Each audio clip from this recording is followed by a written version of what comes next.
روضہ رسول پر حاضری کا طریقہ یہ ہے کہ جس نے بھی یہ طریقہ سیکھ لیا اللہ تعالیٰ نے اس کو روضہ رسول پر حاضری کے لیے ضرور بلایا،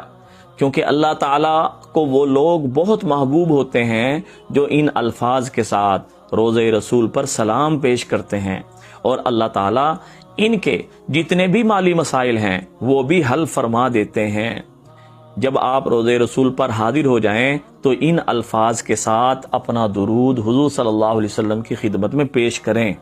السلام علیکہ یا سیدی یا رسول اللہ، السلام علیکہ یا سیدی یا خیر خلق اللہ، السلام علیکہ یا سیدی یا بشیر، السلام علیکہ یا سیدی یا نذیر، السلام علیکہ یا نبی الرحمہ، السلام علیکہ یا نبی الامہ، السلام علیکہ یا ابا القاسم، السلام علیکہ یا حبیب رب العالمین۔